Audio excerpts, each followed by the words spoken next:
your special needs adult child decides to move out of a state to go and live with someone they just met very recently, and you think that person is also taking away their money. So what do? This is a very, very tricky situation.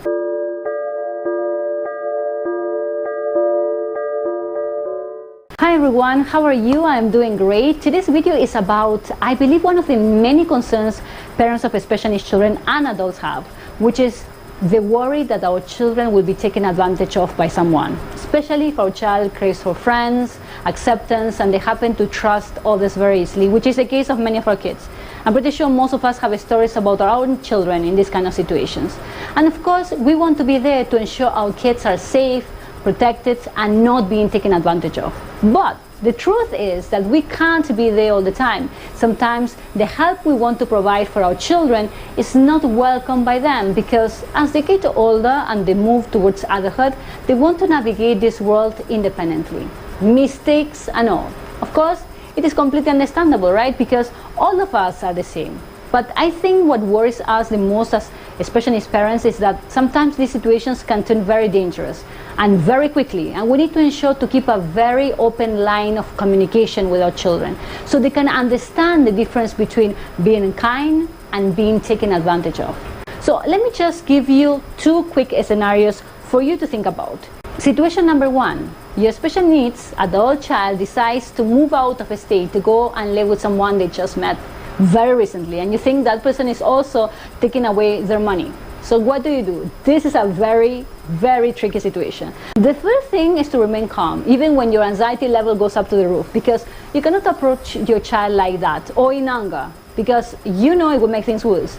You need to have a cool, collected head so your child can open up, trust you, and tell you exactly what they're feeling. So if you're going Rocky Rambo style, it's not going to happen. So once you reach that level of calmness, you can listen to the reason why they're taking that decision. If you feel they are being taken advantage of financially and you have proof, and it is very important that you can present proof and not just an allegation, you can show it to them. But just remember, as hard as it is, if you're not the legal guardian of your adult child and they're choosing to give them money to a boyfriend or a girlfriend as a gift, it's a decision that they are taking, even if they might regret it later. And I know it is hard to accept as parents, but that's the reality, because you can actually foresee what might happen, especially if they're moving miles away from you. And this is the reason why, if your adult son or daughter is actually functioning as a young child, you need to ensure to file for legal guardianship so you can take decisions on their behalf. But if this is not the case, this does not stop you from sharing your serious concern with your child. Share your heart and explain your fears. Don't be afraid. You are the mom, you are the dad, and it's okay to share it.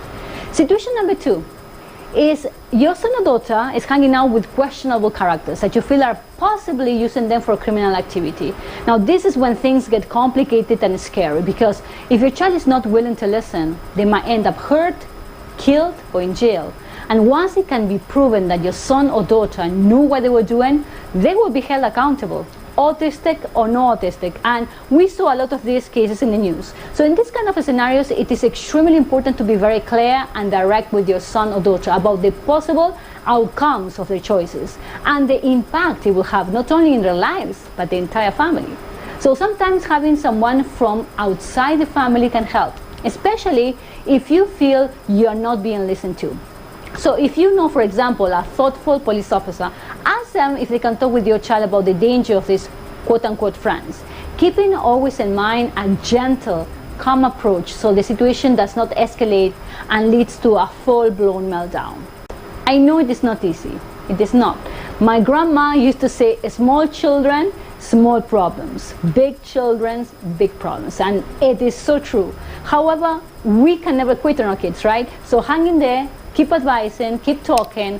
Don't ever feel that your words have no value, because trust me, they do. Even if you might think they are not listening to you, they are. So keep planting those little seeds every day.